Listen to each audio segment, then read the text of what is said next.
سردار صاحب ذرا اس طرف آئیے گا، کیا موجودہ حکومت کے پاس بشمول زرداری صاحب اور پرائم منسٹر صاحب اور آپ جو کابینہ کے ممبران ہیں، آپ کے پاس کمپیٹنس ہے، صلاحیت ہے، کوالیفیکیشن ہے اس معاملے کو ایڈریس کرنے کی؟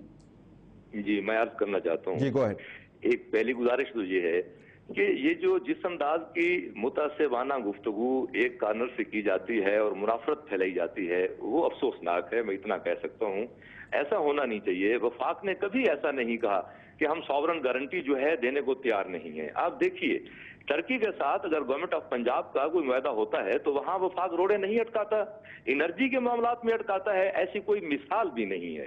دوسری میں یہ گزارش کرنا چاہوں گا کہ اگر اے این پی کے دوست یہ کہہ رہے تھے کہ ہمارا صوبہ جو ہے وہ 2100 میگا واٹ کو ایڈ کرنے کو جا رہا ہے تو پنجاب ایسا کیوں نہیں کر رہا؟ تو پنجاب بھی تو ایسا کر سکتا ہے۔ پنجاب نے سنجیدگی کے ساتھ کوئی اس پہ نہ سوچا ہے نہ عمل کیا ہے۔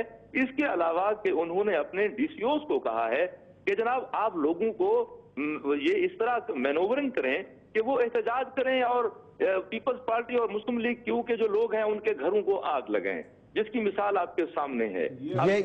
اس کے شواہد کہاں پہ بڑا سنجیدہ الزام لگا رہے ہیں آپ؟ جی اس کے شواہد یہ ہیں کہ ریاض فتیانے کا جو معاملہ ہے اس کو آپ انویسٹیگیٹ کروا لیجئے، انٹیروگیٹ کروا لیجئے۔ میں کدھر سے انویسٹیگیٹ کروا لوں؟ ریاض فتیانہ نے کہا ہے کہ گورنمنٹ کا کوئی ہاتھ نہیں ہے۔ میری بات ریاض فتیانہ سے ڈائریکٹ ہوئی ہے۔ کیا لئیے کا جو یہاں پہ جو لوگ ہیں جو انجمن تاجران کے صدر ہیں، کیا ان کو ڈی سی او نے کہا کہ آپ جلوس نکالیں؟ اچھا چلے سردار صاحب جلوس نکالیں، آپ ٹیم بھیج دیجئے۔ آپ کے بعد سردار صاحب یہ بتائیے، باقی سارے ملک کے اندر جو آپ کے اوپوننٹس ہیں وہ تو عقل سلیم سے خارج ہو گئے، وہ تو اس زمرے میں آتے نہیں ہیں، نہ ان کے پاس اہلیت ہے نہ قابلیت ہے۔ نہیں میں اہلیت کی بات اب سن لینا، آپ دیکھیں وفاق تو آپ کے پاس ہے نا، پالیسی پیرامیٹر آپ نے بتانا۔ آپ نے کیا کارنامہ کیا کہ سارے ملک کے اندر اندھیر پھیلا ہوا ہے؟ آپ کے کارنامے کیا؟ دیکھیے میں عرض کرتا ہوں اس میں ہم کیا کنٹریبیوٹ کر سکتے ہیں۔ ایک تو ہم یہ اس میں کنٹریبیوٹ کر سکتے ہیں کہ میں نے جو جیسے پہلے عرض کیا چودھری شجاعت کا فارمولہ، میں مختصراً یہ پوائنٹ وائز بات کروں گا۔ دوسرا ہم یہ ایڈ کر سکتے ہیں کہ ہمارے 28 ڈیمز جو ہیں ان پہ کام شروع تھا، یہ انشاءاللہ 2013 میں یہ بجلی بہت سارے میگا واٹ جو ہیں وہ ایڈ ہو جائیں گے۔ ابھی کیا کریں؟ ابھی کیا کریں؟ کا نتیجہ ہے سردار صاحب، ابھی کیا کریں؟ دیکھیے یہ لوگ جو ہیں پراپرٹی جلا رہے ہیں، ہسپتال بند ہیں، سڑکوں کے اوپر ہنگامے ہیں، موٹر وے 48 گھنٹے میں بند کر دیں گے۔ جی دیکھیے قوموں پہ ایسے حالات پیدا ہو جاتے ہیں۔ حالات میں حکمران ہیں، معذرت کے ساتھ حالات نہیں ایسا نہیں ہے، یہ بیڈ گورننس کا نتیجہ نہیں ہے، یہ ایک کرائسس بیڈ گورننس کا نتیجہ، صحیح کہہ رہے ہیں آپ، یہ بیڈ گورننس نہیں، بیڈ گورنرز ہیں۔ نہیں یہ بیڈ گورننس اس میں نہیں ہے، آپ یقین جانیے یہ ایک کرائسس پیدا ہوا ہے، قوم کو بھی اس کا مقابلہ کرنے کی ضرورت ہے۔ پیورلی مین میڈ، پیورلی مین۔ لیٹ می ذرا ڈاکٹر صاحب سے پوچھ لیتے ہیں۔ ڈاکٹر صاحب ذرا آئیے، تین حقائق سامنے رکھ لیجئے۔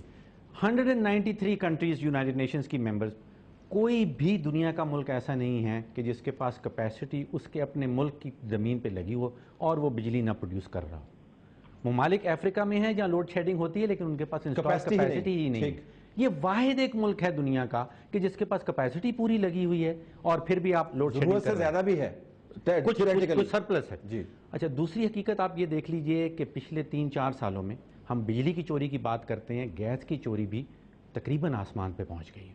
یہ ہسٹوریکلی 3-4% ہوا کرتی تھی سوئی ناردن میں اور سوئی سدرن میں۔ آج آپ ان کی اپنی بیلنس شیٹس کھول کے دیکھیں تو وہ 14-15% چوری بتا رہے ہیں۔ 14-15% کا مطلب یہ ہے کہ لگ بھگ 500 million cubic feet of gas یومیہ چوری ہو رہی ہے۔ 100 کروڑ کی آپ کا بجلی میں ہیر پھیر ہے اور اب گیس میں لگ بھگ 15-20 کروڑ روپیہ یومیہ کی چوری شروع ہو چکی۔ اب یہ حقائق ہے۔ تیسری حقیقت سینیٹر صاحب نے ابھی بتائی کہ فیصل آباد میں واقعی لائن لاسز جو ہیں وہ پورے ملک میں ون آف دا لوسٹ ہیں۔ باقی پنجاب کے علاقوں میں بھی لائن لاسز کراچی کے مقابلے میں، حیدرآباد کے مقابلے میں لوسٹ ہیں اور انہی علاقوں کو سب سے کم بجلی دی جا رہی ہے۔ باقی کیا سرائیاں ہو سکتی ہیں یہ حقیقت ضرور سامنے۔ Okay, let me towards the end. Senator صاحب، آنے والے دنوں میں اٹس ایرپٹنگ، ایک اپرچونٹی بھی بن رہی ہے نا سیاسی طور پر۔ ظاہر ہے سیاسی جماعتیں جو ہیں اپرچونٹی کو کیش کرتی ہیں۔ آپ کی پارٹی اس اپرچونٹی کو کس طرح استعمال کرے گی جس سے آپ کا بھی فائدہ ہو اور کوئی ریلیف بھی ملے؟ از دیر اے پلان یا نہیں؟ یا عید کے بعد کریں گے آپ؟ نہیں، عید اور عید کے بعد دیکھیں یہ کسی پارٹی کا مسئلہ ہی نہیں ہے، نہ یہ الیکشن ایشو ہے. یہ تو زرداری صاحب مطلب کہ ان کو مجھے سمجھ میں نہیں آتی کہ دنیا میں چیخ و پکار ہو رہی ہے پورے وہ کہہ رہے ہیں جی ہم الیکشن جیتیں گے، چاروں صوبوں میں جیتیں گے.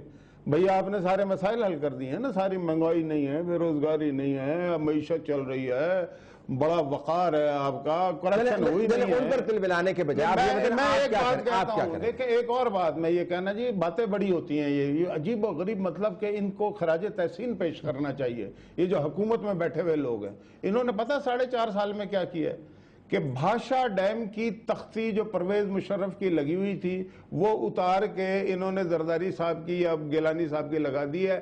ایک اگر تنکا ادھر سے ادھر ہوا ہو تو مجھے بتا لیں، اس کے باوجود کہہ رہے ہیں ہم یہ کر رہے ہیں وہ کر رہے ہیں. وہ ایک فارمولہ پتہ نہیں نیوٹن کا فارمولہ ہے یا چودھری شجاعت حسین کا فارمولہ ہے، بھائی نہیں عمل کر رہے تو بجائے اس کے کہ ڈپٹی پرائم منسٹر بنواتے آپ کہتے ہیں ہم حکومت سے باہر آتے ہیں.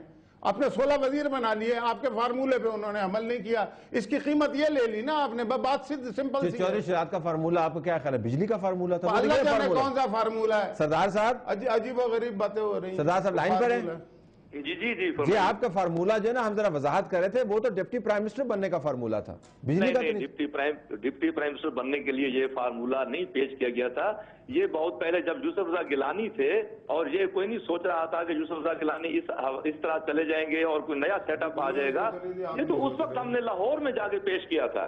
ایسی بات نہیں ہے، یہ ایک سنجیدہ معاملہ ہے، اس پہ سنجیدگی سے سوچنے. الحمدللہ یہ لفظ تو نکلا حکومت کی طرف سے، الحمدللہ لفظ تو. بہرحال اب ناظرین ہم پروگرام یہاں پہ ختم کر رہے ہیں، تمام دوستوں کا شکر گزار ہوتے ہوئے اور یہ بات انڈر لائن کرتے ہوئے کہ یہ ایشو کنسسٹنٹلی میڈیا نے ہائی لائٹ کیا ہے، ویژولز لے کے آئے ہیں، اسٹیٹسٹکس لے کے آئے ہیں، فیلڈ میں سے رپورٹ کیا ہے.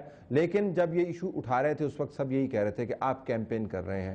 اب جب اتحادیوں نے بھی وہی زبان بولنی شروع کر دی ہے تو اب کچھ خیال آیا کہ معاملہ سنجیدہ ہے. دیکھتے ہیں اس کے اوپر ریئیکشن کس قسم کا ہوتا ہے. اصل معاملہ ادراک سے آگے کا یہ ہے کہ آپ کے پاس کمپیٹنس ہے یا نہیں ہے، اس پر بھی ایک پروگرام بنتا کریں گے. ہماری طرف سے آج یہی کچھ، اجازت دیجیے، اللہ حافظ.